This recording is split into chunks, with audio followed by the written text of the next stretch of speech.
c'est Maître Jack. On va parler aujourd'hui de la technique de la division posée. La division simple avec un seul chiffre au diviseur. Et c'est une question de Clarisse. On va commencer par calculer 524 divisé par 3. On va calculer le quotient de 524 par 3. Un petit peu de vocabulaire. 524, c'est le dividende. 3, c'est le diviseur. On calculera le quotient et il peut y avoir un reste.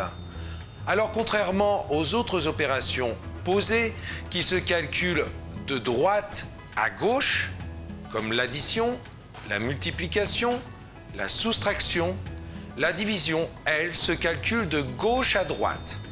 On pose la division 524 divisé par 3. Nous allons procéder ainsi.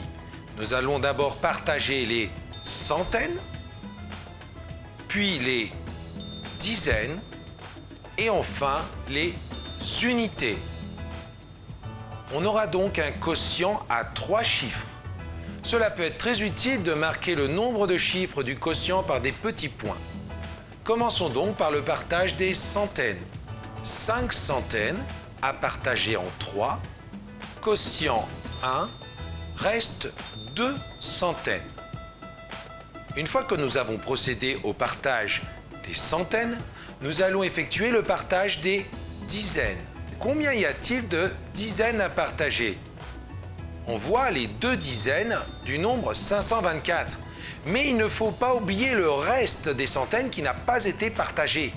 2 centaines n'ont pas été partagées, ce qui équivaut à 20 dizaines. Il reste donc à partager les 2 centaines et les 2 dizaines, c'est-à-dire 22 dizaines. On abaisse alors le 2 au niveau du partage des dizaines et on voit apparaître ce nombre de dizaines, 22 à partager. 22 divisé par 3, quotient 7, reste 1. On procède maintenant au partage des unités. Les 4 unités que l'on voit dans le nombre 524 et la dizaine qui nous reste du partage des dizaines. Une dizaine et 4 unités, ce sont donc 14 unités à partager en 3. Quotient 4, reste 2. Nous avons maintenant terminé le partage du nombre 524. 524 divisé par 3, quotient 174, reste 2. On va vérifier à la calculatrice que nous ne nous sommes pas trompés. 174 multiplié par 3, 522. 522 plus 2, 524. On retrouve bien notre dividende, il n'y a pas d'erreur dans la division. Passons maintenant à quelques petits détails qui peuvent compliquer la division. Effectuons la division suivante, 1521 divisé par 5. Il faudra donc procéder au partage des milliers, puis au partage des centaines, puis au partage des dizaines et enfin au partage des unités. Commençons donc par le partage des milliers. Un millier partagé en 5, quotient 0, reste 1.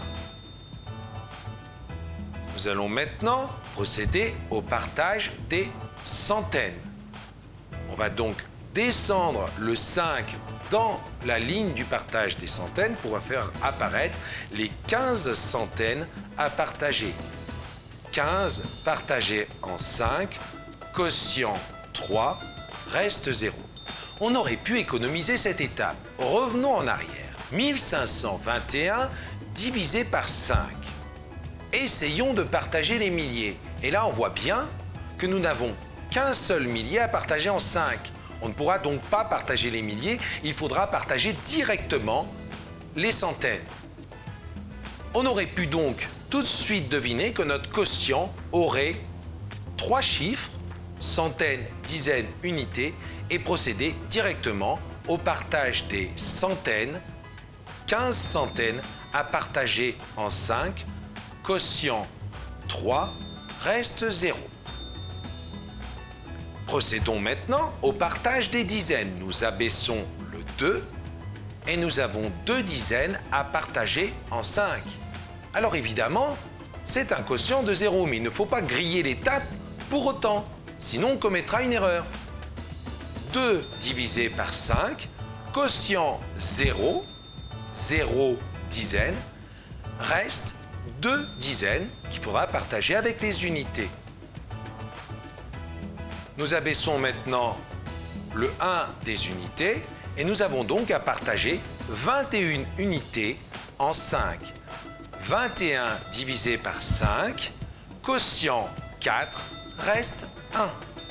Nous obtenons donc le résultat suivant, 1521 divisé par 5, quotient 304, reste 1. Vérifions notre division avec la calculatrice, quoique dans ce cas, ça peut être fait de tête très facilement. 304 multiplié par 5, 1520. 1520 plus 1, 1521. On retrouve notre dividende. Nous n'avons pas fait d'erreur dans la division. Salut!